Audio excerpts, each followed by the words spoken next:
Bueno, buenas tardes para todos. Es un gusto presentar esta mesa que se refiere a surfactante orofaringio y a la lactancia en tiempos de pandemia. La primera exposición va a estar a cargo de la licenciada en Enfermería Cecilia Fernández. Cecilia es asistente del Departamento de Neonatología Básica, de Neonatología del Área Básica, y es estudiante de maestría ProInvio. Y el título de su presentación es Lactancia en tiempos de pandemia.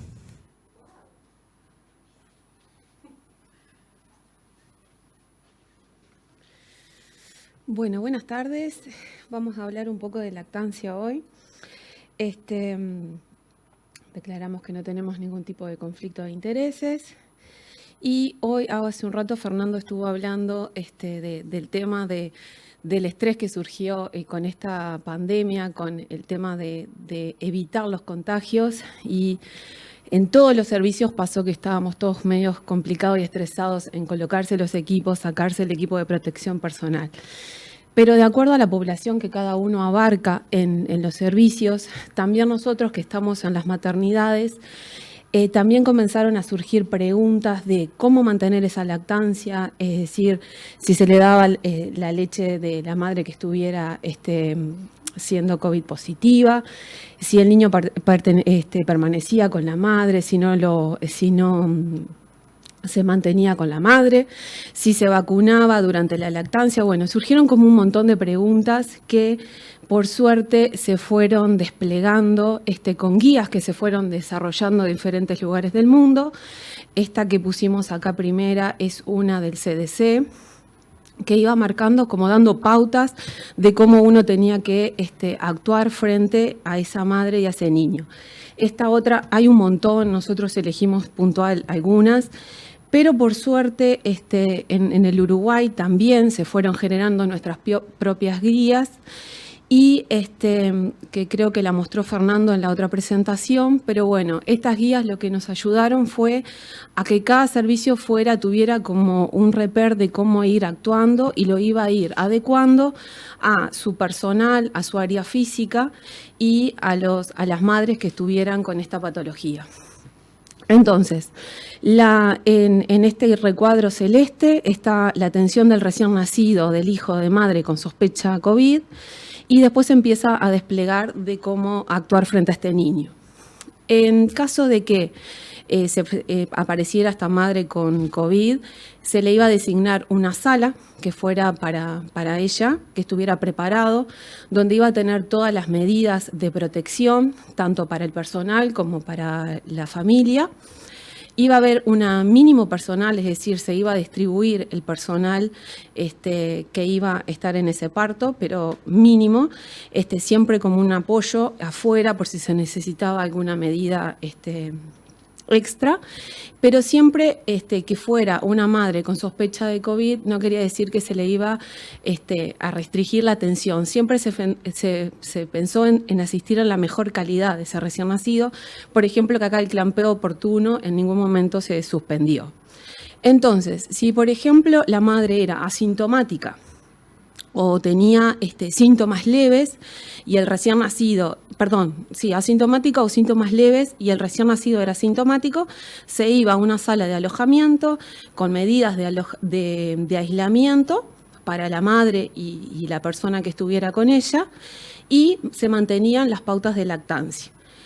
En el segundo caso de que la madre fuera sintomática, es decir, tuviera alguna situación grave que tuviera necesidad de ir a una unidad de cuidados intensivos y el recién nacido fuera sintomático, este niño iba a ingresar a una sala de alojamiento con un tutor a cargo que eligiera la familia, manteniendo las medidas de aislamiento. Y acá se iba a tratar de conseguir el producto lácteo de otra manera que ahora los explicamos. Y en el caso que el recién nacido fuera sintomático, bueno, ingresaría a una unidad de cuidados neonatales y se iba a tratar de acuerdo a la sintomatología que este bebito presentara. Y el equipo iba a estar en un aislamiento. Acá les dejo las recomendaciones, pero si entran a la página del Ministerio de Salud Pública, están estas recomendaciones que las hicieron el Departamento de pediatría, ginecología y neonatología. Entonces, ¿cómo mantener la lactancia en estas situaciones? Como acá verán, en esta foto se ve que está la madre junto con el niño, y lo importante era mantener la higiene de manos con agua y jabón, el uso de alcohol gel, antes y después del contacto de la madre con su recién nacido, mantener una higiene respiratoria y también el uso de mascarillas durante la atención directa. Después, siempre se sugería a la madre la limpieza, la desinfección de las superficies de rutina cuando la madre estuviera en contacto con esas superficies. Lo importante de todo esto era explicarles a las madres la importancia de mantener estas medidas y seguir estimulando a que continuaran con la lactancia. Teníamos otra manera de extracción que puede ser la extracción manual en caso de que la madre no pudiera darle pecho directo, que pusimos en este recuadro, que es cuando una madre se complica, es decir, necesitó una internación como un CTI, que a nosotros nos pasó. Bueno, acá hubo que desplegar toda una red para que el equipo que tratara a la madre y el equipo que tratara al niño velara por lograr mantener esa lactancia en la madre y ese beneficio de leche fresca que iba a tener ese recién nacido. En el caso de extracción, lo que se trata es lo mismo que el anterior, que la lactancia directa, pero acá se le va a hacer hincapié a la limpieza de los insumos de los equipos de extracción de leche. Lo que se sugiere es que después de cada uso lo lave con agua y jabón, y como mínimo en el día tengo una esterilización. Se trata de estimular a esa madre y a la familia también que la apoyen para que tengan una extracción, como mínimo, en algunos dicen de 6 a 10 o de 6 a 8 veces cada 24 horas.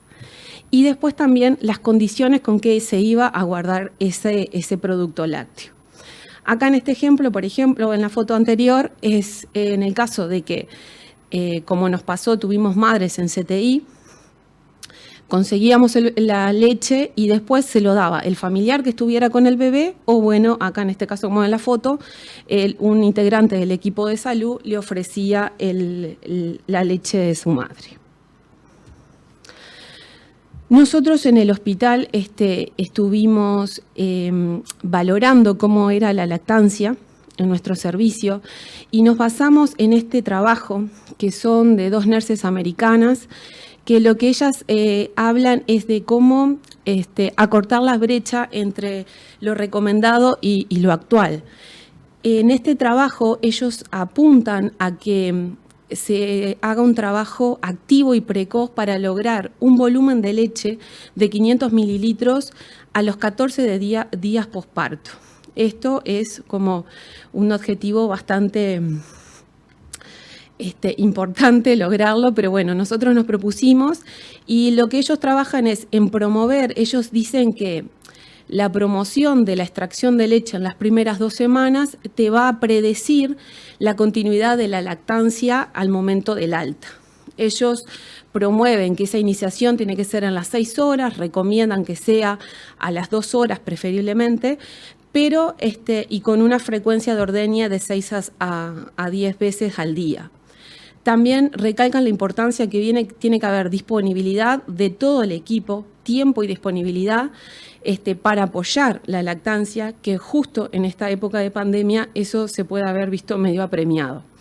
También sugieren que se les ofrezca los insumos para extracción de leche, las ordeñadoras que se le pueda ofrecer, y brindarles un ambiente tranquilo y privado para que esa señora se pueda extraer su leche. Acá a la izquierda van a ver esta tabla que muestra el volumen de leche fresca que se evaluó para esta población tan vulnerable que son los pretérminos menores de 1.500 gramos, que son una de las poblaciones que se ve más favorecida en consumir leche materna fresca. Como verán acá en el año 2020, con un N de 10 prematuros menores de 1.500 gramos, obtuvimos este volumen de leche que, bueno, como verán, anda entre 40 a 45, que se ve muy bajo en comparación con el año 2021, que aún lo seguimos midiendo, pero vieron que hay un aumento importantísimo del volumen de leche obtenido. Y bueno, esto fue gracias a que se empezó a trabajar y sin duda que vimos que en el 2020 nos vimos afectados sin duda por esta pandemia y bueno, estamos en proceso de mejorar. Para esto instalamos un paquete de medidas, ¿tá? Que por ejemplo acá se ven pezoneras dobles que se le entrega a cada madre cuando ingresa y tiene su recién nacido, se les entregan en estas cajitas y se les va dando a cada madre, ya sea que el niño esté en CTI o madres que estén en alojamiento y se les necesiten para iniciar su estímulo.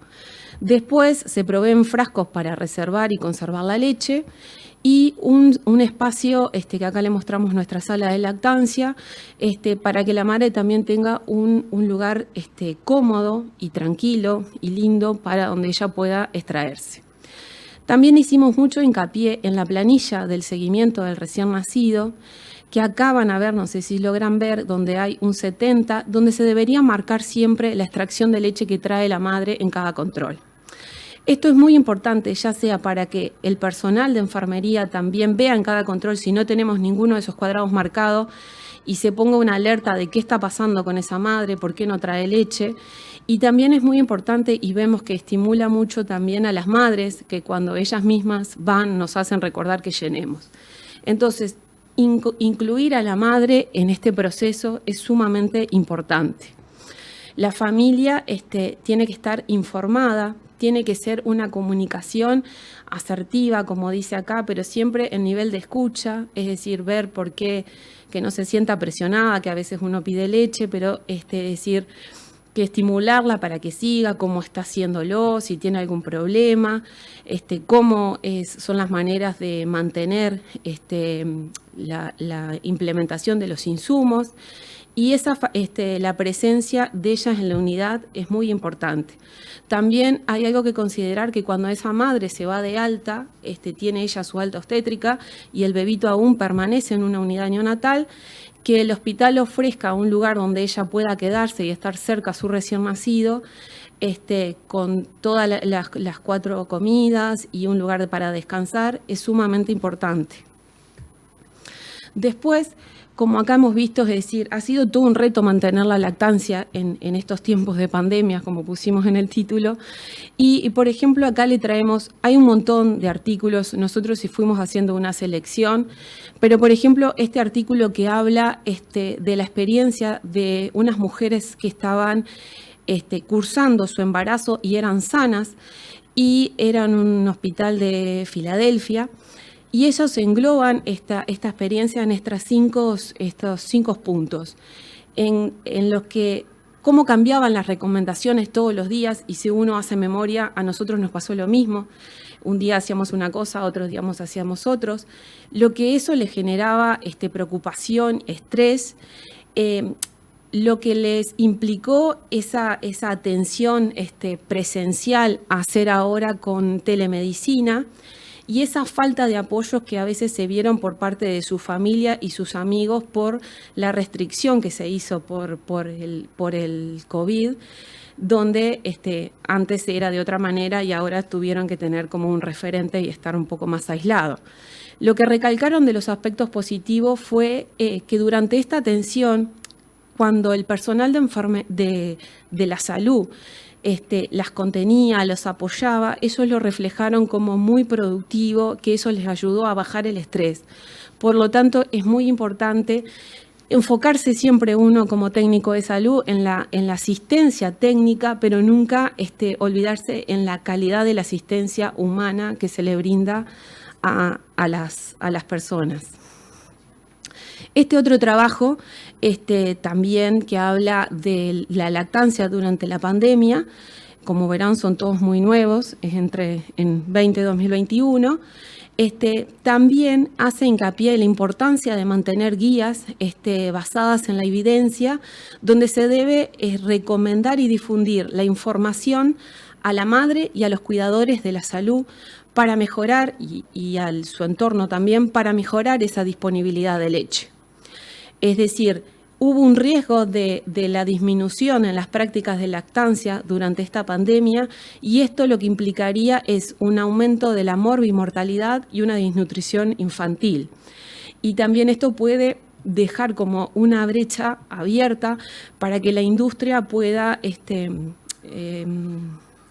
explotar esta situación promocionando sus productos. Otro trabajo que habla también de embarazo y lactancia durante la pandemia es una revisión sistemática y habla de lo que lo que había hasta ahora y lo que se aportaba nuevo. Entonces se continuaba discutiendo el tema si por la leche materna se transmitía el virus, y ellos en este trabajo siguen recomendando a la leche materna como la mejor forma de alimentarlo al niño, por sus innumerables beneficios que ya todos conocemos, y a su vez que también los protege contra otros tipos de infecciones, tanto para el aparato gastrointestinal como respiratorio.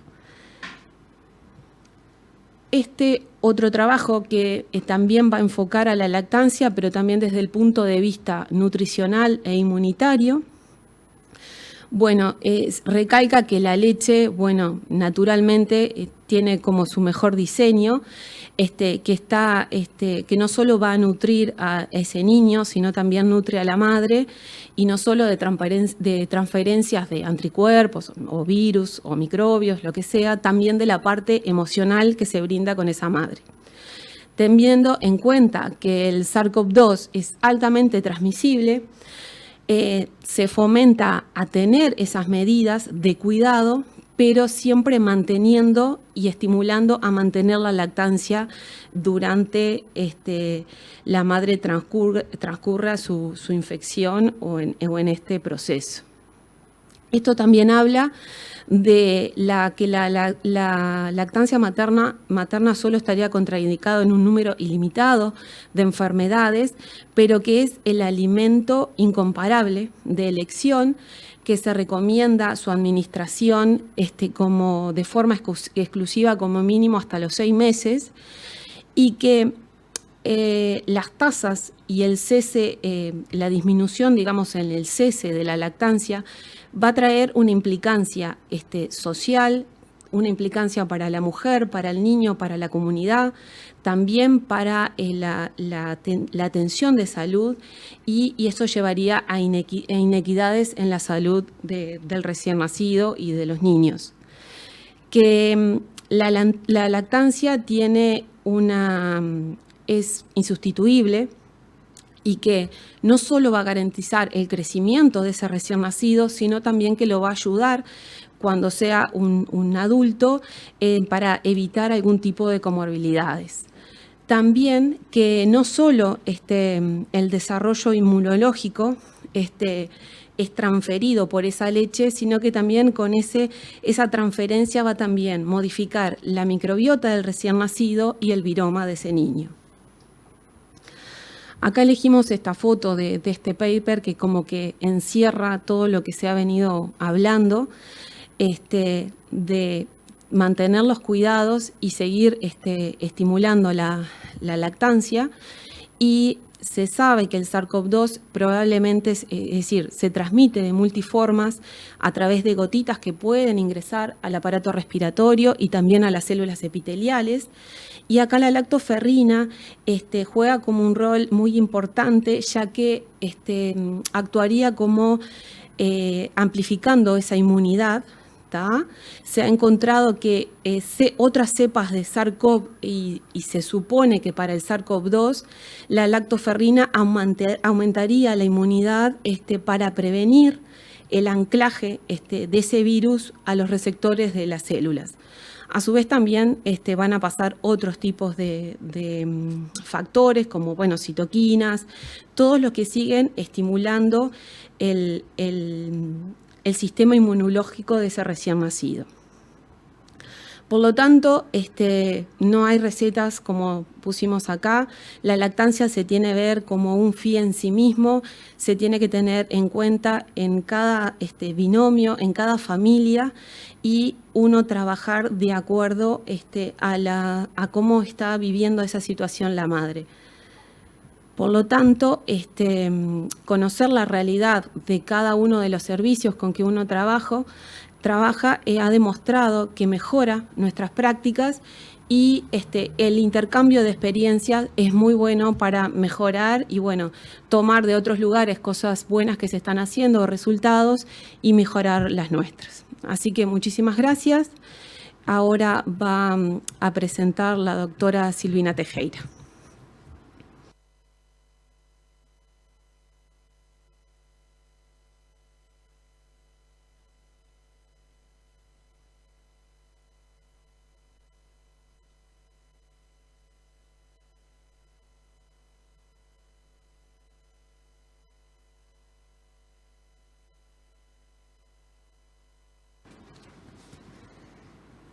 Bueno, buenas tardes. En esta oportunidad voy a presentar la administración de surfactante por vía orofaringia. Es un tema que hace años venimos estudiando en el Hospital de Clínicas, en la maternidad universitaria. Y bueno, en esta oportunidad vamos a hacer un cambio de chip, medio con lo que se viene hablando, y vamos a entrar de nuevo en el tema del surfactante. Bueno, sobre esta presentación declaro que no tenemos potenciales conflictos de interés con este tema. Bueno, para empezar a hablar, en realidad varios de nosotros sabemos que la administración del surfactante para el tratamiento del déficit de surfactante en el recién nacido prematuro ha disminuido la morbimortalidad, y eso es de manera indiscutible. A pesar de todos los beneficios que conocemos del surfactante, aún se siguen discutiendo la oportunidad, la vía de administración, y este tema sigue en revisión porque surgen, a medida que pasan los años, diferentes modos de administración que conducen a la mínima invasividad. La administración precoz del surfactante en las primeras 2 horas de vida también es la que ha demostrado mayor reducción de la necesidad de ventilación mecánica y broncodisplasia, y bueno, más adelante vamos a mostrar algunos datos que se correlacionan con esta afirmación. Bueno, como para hablar un poco a nivel mundial y de la historia que viene recorriendo el surfactante, tenemos como punto de partida la administración de surfactante en la sonda endotraqueal, que varios de nosotros conocemos. Era un método muy utilizado hasta la última década, se podría decir, y el único método conocido, que era a través de la sonda endotraqueal en la cual el paciente estaba intubado. Y bueno, con su asistencia ventilatoria mecánica correspondiente.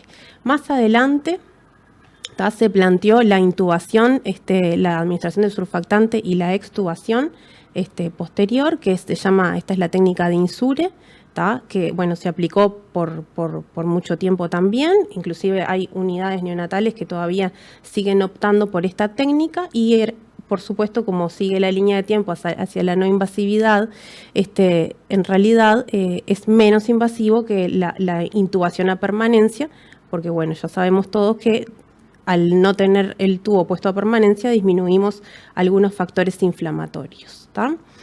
Más adelante les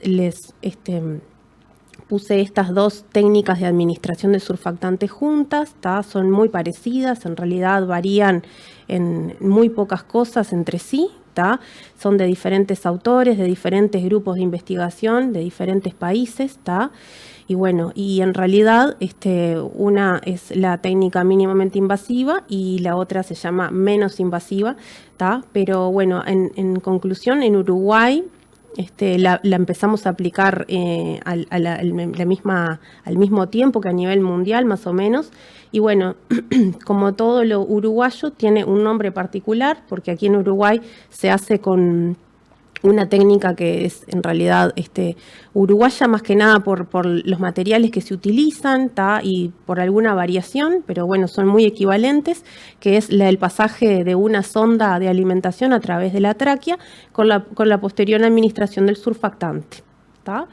Para esto no se requería en realidad ningún tipo de intubación ni nada, simplemente es el pasaje de la técnica y de la sonda, disculpen, y además el paciente podía estar con una ventilación invasiva o no. En general estos pacientes están en CPAP o otro tipo de ventilación no invasiva, ¿tá? Entonces más adelante, aproximadamente en el 2017, ¿tá? Que ahí fue cuando nosotros empezamos a aplicar esta técnica, surge el surfactante orofaringio, ¿tá? Que en realidad es un grupo de investigación que se plantea investigar la difusión del surfactante a través del intercambio aire líquido, y bueno, ya venían estudios previos en animales y se empezó a administrar a una población de prematuros extremos. Nosotros realizamos la primer administración de surfactante orofaringio en septiembre del 2017 en la maternidad del Hospital de Clínicas. Bueno, medio para contextualizar un poco de qué se acompaña todo esto del surfactante orofaringio. En realidad sabemos que la asistencia inicial del recién nacido prematuro es de vital importancia, porque desde ahí se desencadenan un montón de mecanismos fisiológicos que, si son bien acompañados en el momento de la transición, llevan a una mejoría en realidad de las enfermedades que pueden adquirir estos pacientes en su estadía por el hospital y el de las unidades neonatales, ¿tá? Entonces ha demostrado un beneficio en la morbimortalidad en este grupo particular de pacientes vulnerables. A la vez, en realidad, sabemos que la ligadura oportuna del cordón, que ya hay varios estudios y se sigue estudiando la ligadura oportuna del cordón, evita estos cambios bruscos a nivel de la circulación encefálica y otros órganos nobles, y a la vez, si lo acompañamos, ¿tá? de la aireación del lecho pulmonar, en primer lugar, acompañado de una transición, ¿tá? Con una ligadura oportuna de cordón, se vio que tenía buenos resultados en la asistencia inicial del prematuro. Esto también en el Hospital de Clínicas, ahora voy a hacer algunos comentarios. Y bueno, como les estaba mencionando, con respecto a la distribución del surfactante a nivel pulmonar, este grupo de investigación se planteó como la primera inspiración, como el momento más oportuno para administrar el surfactante, y su absorción siendo más efectiva cuando se absorbía el líquido pulmonar, ¿tá? Como varios sabrán, con la primera inspiración se hace como la primera absorción de este líquido, ¿tá? Y ahí una cita que en realidad se hizo este estudio principalmente con un modelo animal de conejo. Bueno, como antecedentes del surfactante orofaringio en Uruguay, les mostramos esta serie de casos clínicos que publicamos en el 2019, pero son pacientes que nacieron en el 2017, fueron los primeros 4 casos clínicos, ¿tá? En los cuales nosotros en la maternidad, con este grupo de investigador, teniendo como inspiración este grupo que fue pionero en la administración de surfactante orofaringio, quisimos replicar la administración de surfactante a través de esta técnica. Y bueno, esta es una primera publicación. El camino recorrido en la maternidad del Hospital de Clínicas tiene una larga trayectoria en el estudio, como les decía, de la fisiología de la vía extrauterina, la transición. Entonces, nosotros tenemos hemos sido pioneros en la incorporación de las conductas como ligadura oportuna de cordón, ¿tá? Y bueno, en este sentido también hemos incorporado algunas técnicas mínimamente invasivas, que algunas las hemos protocolizado, como la aplicación de presión positiva antes de la ligadura de cordón y, como ya les mencioné, la traqueoclisis. En esta línea seguimos avanzando hasta la incorporación del surfactante orofaringio previo a la primera inspiración, ¿tá? Y bueno, como parte de las medidas de transición. Acá les mostramos una foto de la logística necesaria para el surfactante orofaringio, ¿tá? Del lado izquierdo, tenemos el ambiente en realidad en un parto a través de una cesárea, ¿tá? Y en el lado derecho un parto vaginal, ¿tá? Como podrán ver, se necesitan por lo menos 3 operadores de parte del equipo de neonatología. Uno sería la nurse, que se encargaría de la aplicación de los gases. Tenemos el neonatólogo 1, pero podría ser el operador 1 y el operador 2. Se tienen que conjugar mutuamente, lo mismo que acá, ¿tá? El operador 1 y el operador 2, para que uno de los dos administre el surfactante y el otro aplique la presión positiva. ¿tá? Acá les voy a mostrar un video, ¿tá? Que fue probablemente uno de los primeros 4 casos de aplicación de surfactante orofaringio, en el cual se selecciona una prematura extrema, ¿tá? Y vamos a ver cómo se aplica la técnica de surfactante, de administración de surfactante orofaringio, ¿tá? En este tipo de recién nacidos. ¿Tá? Ahí vemos saliendo la cabeza a través de la incisión de la cesárea, ¿tá? Ahí van a romper las membranas, ¿tá? Este recién nacido estaba saliendo en capullo, y bueno, ahí va a ocurrir la colocación a través de una sonda, ¿tá? De alimentación del surfactante. Ven, acá a la derecha, a la izquierda, perdón, esta sonda amarilla es la que contiene el surfactante, alrededor son 100 mililitros kilo aproximadamente, en una prematura aproximadamente 1 kilo, serían 4 centímetros. Y acá estamos viendo la aplicación de la presión positiva inmediatamente después de la aplicación de surfactante. ¿Tá? Ahí vemos, en aquel momento, nosotros inspirados en este trabajo, este grupo investigador, hacíamos insuflaciones sostenidas, como se observa, ¿tá? Eso lo discontinuamos, esa práctica, ahora solamente administramos la presión positiva sin las insuflaciones sostenidas, que bueno, eso daría para hablar un poco, pero ahí vamos, si quieren los vamos cortando porque me están apurando un poquito. ¿Tá? Bueno, actualmente les quería comentar un poco esto, que es el estudio de factibilidad de surfactante orofaringio que se está haciendo en el Hospital de Clínicas, ¿tá? Que se realizó. Este estudio, bueno, el objetivo fue determinar la factibilidad de la administración de surfactante orofaringio en recién nacidos menores a 32 semanas como primer medida de la estabilización respiratoria del prematuro. ¿Tá? Como metodología, en realidad, los datos se recolectaron ya de recién nacidos, en los cuales a partir del 2017 empezamos a aplicar esta técnica, y los datos fueron recolectados retrospectivamente, y lo que les voy a mostrar es el análisis descriptivo. ¿Tá? Se recolectaron 28 pacientes menores iguales a 32 semanas, nacidos por parto cesárea, a los que se administró surfactante.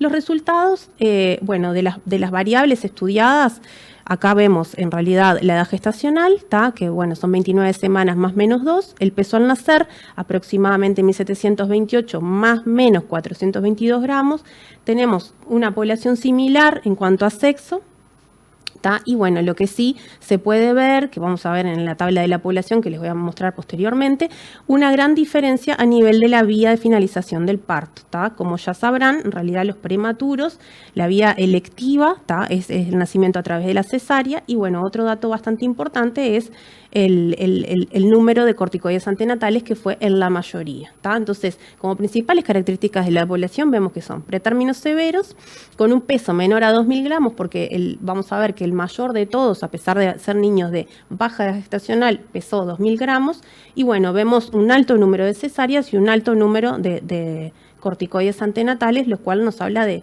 la calidad asistencial del servicio, en los cuales estuvo bien aplicado el corticoide antenatal. ¿Tá? Y bueno, esta es la tabla de los datos de los pacientes, ¿tá? A destacar, bueno, tenemos 28 pacientes en total, figuran las edades gestacionales, el peso al nacer. Quería destacarles esto, en realidad, bueno, por supuesto que la mayoría nació con ligadura demorada de cordón, hay un alto número de cesáreas, como podrán ver, directamente, simplemente por observar, y con respecto a la asistencia ventilatoria mecánica, tenemos que en realidad solamente 9 pacientes requirieron asistencia ventilatoria mecánica en las primeras 24 horas de vida de 28. ¿Tá? Entonces, eso creo que es a destacar. Digo que más adelante seguiremos estudiando a qué se pueden deber todas estas causas. Y bueno, también destacarles que la mayoría de estos recién nacidos que recibieron surfactante orofaringio requirieron una dosis más de surfactante a nivel endotraqueal. ¿Tá? La mayoría requirió una dosis. Bueno, como comorbilidad, en realidad vimos que uno, o sea, de los datos extraídos, uno tuvo una broncodisplasia, que también fue el mismo que tuvo una hemorragia intraventricular, y acá vemos otro con hemorragia intraventricular, y bueno, y tuvimos 2 fallecimientos, ¿tá? Estos, más que nada, a grandes rasgos, las características. Y bueno, las principales conclusiones, para no ser más extensa. Este trabajo mostró factibilidad en la administración de surfactante orofaringeo previo a la primera inspiración mediante esta técnica mínimamente invasiva. ¿Tá? Estos resultados muestran que la administración de surfactante, mientras mantenemos la circulación placentaria intacta, es factible, segura y de baja complejidad. ¿Tá? Esto es muy importante porque en realidad nos da la posibilidad de empezar a tratar estos recién nacidos en maternidades de baja complejidad, esperando el momento oportuno del traslado. ¿Tá? Como todos sabemos, la enfermedad de membrana hialina es de las principales en realidad que afectan a esta población. Entonces tiene como una importancia, un plus. ¿Tá? Esta técnica mostró en nuestros pacientes una baja necesidad de asistencia ventilatoria mecánica en las primeras 24 horas y bueno, como les decía, incorpora evidencia sobre la posibilidad de incorporar esta práctica y de la utilización del surfactante precoz, que ya sabemos que demostró en realidad menor asistencia ventilatoria mecánica en las primeras 2 horas y bueno, podría utilizarse la estabilización del recién nacido prematuro en diferentes maternidades, no necesariamente en las de alta complejidad. Bueno, muchísimas gracias. Bueno, muchas gracias, Silvina. No sé si Silvina Tejera es asistente de nuestro departamento del Hospital de Clínicas, es estudiante de maestría. Muchas gracias por tu exposición, que estuvo muy buena, y el tema también. Yo no sé si hay alguna pregunta. Acá el doctor Silvera. No, en primer lugar, felicitarlos por la presentación, por dos cosas. Una es la presentación y otro es el tema de la presentación. Yo creo que todo lo que nos permita ir avanzando en el manejo del prematuro extremo, sobre todo lo que es prematuro severo, sobre todo lo que es menos invasivo, es bienvenido sea. Una pregunta nada más, o mejor dicho, ¿qué opinan ustedes con respecto a que muchos de estos trabajos que tú presentaste o que mencionaste están hechos con un surfactante diferente al que nosotros comercialmente disponemos acá, cuya concentración es diferente? ¿Qué opinás vos con respecto a si esto puede influir o no? Y después, básicamente, si en los prematuros de menor edad gestacional, ¿qué dificultades tuvieron o no en los prematuros menores de 1 kilo? Que eso creo que son los que más desafíos nos imponen. Bien, gracias Fernando por la pregunta. Bueno, con respecto a los de los surfactantes diferentes, en realidad, en lo que yo opino es el volumen, lo que nos puede variar más que nada, y más en un bebito que muchas veces, como ven acá, pesan 600, 700 gramos, tenemos uno en la población de 618 gramos, ¿tá? Entonces eso implica un volumen que muchas veces, o sea, puede ser grande para este recién nacido.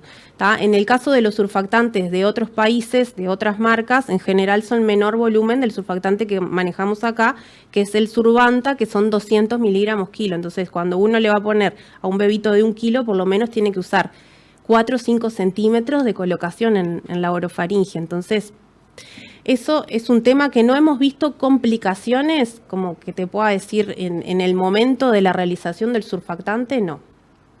Orofaringio, ¿tá? Sí podría opinar otra cosa, por ejemplo, en la traqueoclisis, ¿tá? en las cuales se han promovido estrategias, por ejemplo, la colocación a nivel de gravedad de los pacientes, o sea, con una inclinación para que el surfactante pueda difundir. Y digo, y en la traqueoclisis uno observa en la práctica clínica que es un poco más difícil de mantener el bolo sin que haya, sin que refluya el surfactante. Entonces, en ese caso me parece que yo mencionaría el tema del volumen. No sé si el resto del equipo quiere mencionar algo. Sobre el tema del peso, que es algo que en realidad lo tuvimos mirando bastante, de que son prematuros menores a 32 semanas y muchos muy pequeños y con muchas veces restricciones de crecimiento por las características de la población del Hospital de Clínicas, que son madres que probablemente tengan enfermedades asociadas y la maternidad, que en sí es una maternidad de alto riesgo. Vimos que no se correlacionaba mucho las comorbilidades que tenían los recién nacidos con el peso, porque en realidad, de hecho, los que habían recibido una o más dosis, en realidad también, o sea, acá por ejemplo tenemos bueno, 3 dosis 1.300, pero sin embargo tenemos el de 618 gramos con una dosis posterior de surfactante. O sea que no, en esta población de 28 pacientes no vimos mucha, que pudiéramos ver alguna asociación a grandes rasgos.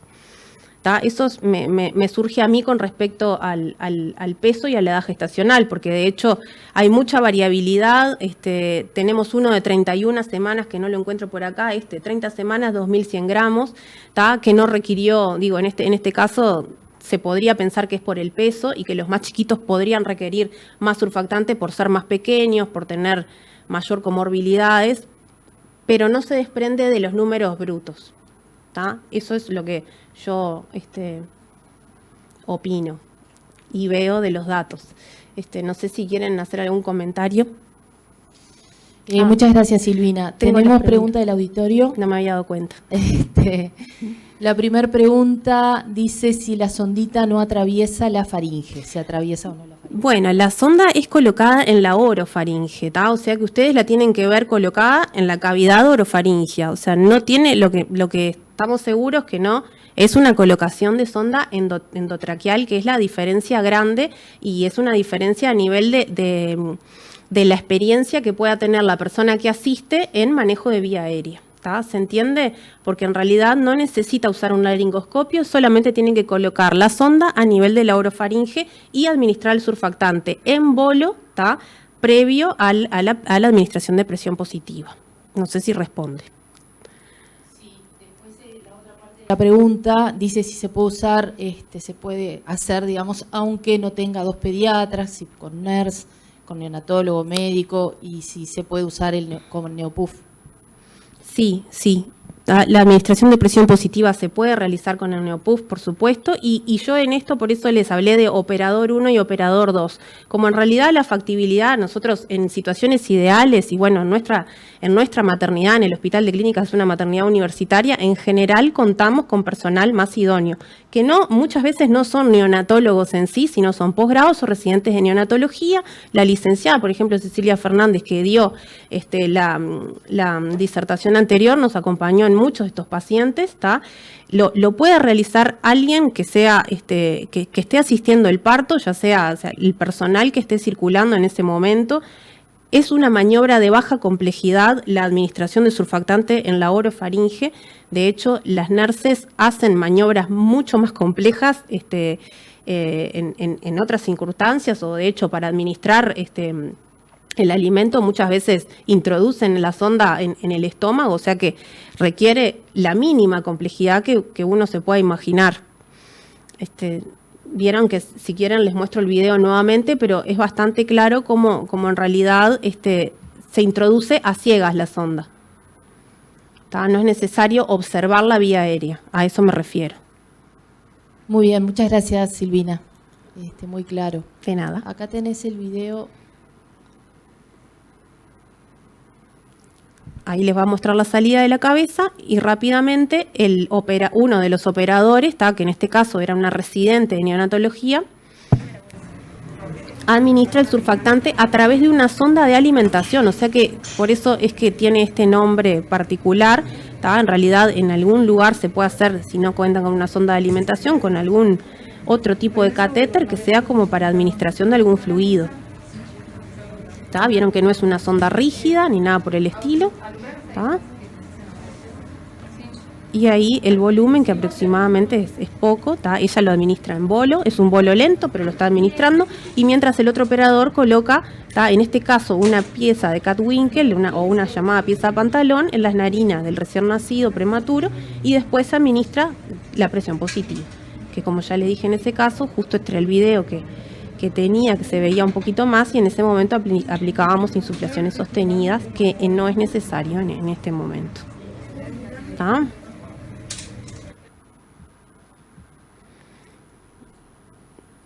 Perfecto. ¿Alguna pregunta ¿Tenemos más? ¿Tenemos alguna pregunta del auditorio más? Un comentario de la profesora Blasina. Hola, muchas gracias por todas las presentaciones, muy buenas, felicitaciones. Quería hacer hincapié en un detalle que Silvina lo dijo, pero que es importante y que tal vez en el video por lo rápido pasa un poco desapercibido, y es que esta técnica se basa en el hecho de que la interfase líquido-líquido, o sea, cuando el niño todavía no airió sus pulmones, el surfactante pueda, digamos, aspirarse de alguna manera, y por eso lo más importante es hacer una administración veloz una vez que la sonda se pone en la boca, corriendo el riesgo, como bien señalaban hoy, de que el volumen pueda fluir hacia otro lado, pero que realmente después que uno ve un paciente, ve otro, no es lo que suele suceder. Si uno lo administra rápidamente, realmente suele terminar en los pulmones, después se controla en el estómago si hay un resto de surfactante o no, y uno puede tener una idea, sumando eso con la visualización que haga de la recepción, si realmente fue a la vía aérea, que es a donde tiene que ir. Cualquiera que esté interesado, el equipo del Hospital de Clínicas puede en este sentido asesorarlos, porque realmente, como bien se indicó en la presentación, es una técnica que creemos que puede ser administrada incluso para un recién nacido que está en otro nivel de atención que no es el tercero. Entonces, nos ponemos a las órdenes todos los que estamos aquí, la doctora Tejera, la doctora Rodríguez, la doctora Silveira, la licenciada, y nosotros nos ponemos a la orden para cualquiera que quiera contactarnos y ahondar un poco en la realización de esta técnica, ya que realmente pensamos que puede ser de ayuda en nuestro territorio. Así que bueno, eran esos mis comentarios y muchas gracias. Muchas gracias. No sé si hay alguna otra pregunta. Yo quería hacerle una pregunta a Cecilia, una puntualización que como bien dijiste, la lactancia materna, ya sabemos todos que la leche materna protege al recién nacido de todas las enfermedades, obviamente, pero particularmente en el caso de la madre que está cursando COVID o la madre que está vacunada, si además de las defensas de inmunoglobulinas, de la lactoferrina que bien dijiste tú, que ayuda, digamos, a prevenir o a combatir la eventual infección, si existen inmunoglobulinas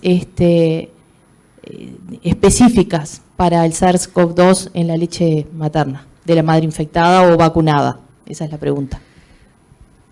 Nosotros estuvimos viendo unos trabajos que mostraban cuando se vacunaban a las madres, un aumento que las iban como pesquisando, y se veía un aumento de inmunoglobulina A casi a las 2 semanas y de inmunoglobulina G alrededor de las 4 semanas de esas madres posvacunadas.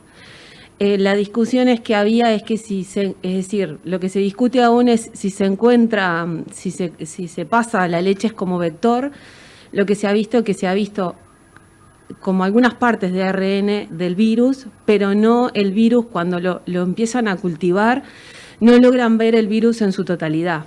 Y también asumen como el niño tendría como menos desarrollado la enzima convertidora de angiotensina 2, una disminución del riesgo en caso de enfermedad grave. Por lo tanto, siguen a pesar de eso, faltan muchos más estudios, lo que dicen, y siguen estimulando la lactancia. No sé si eso te responde o... Sí, total, clarísimo. Bueno, muchísimas gracias a las expositoras, a Silvina Tejera, a Cecilia Fernández. La verdad que fue unas charlas muy lindas. Y bueno, quiero agradecerles también a ustedes y a la gente, a los que están acá presenciando estas exposiciones.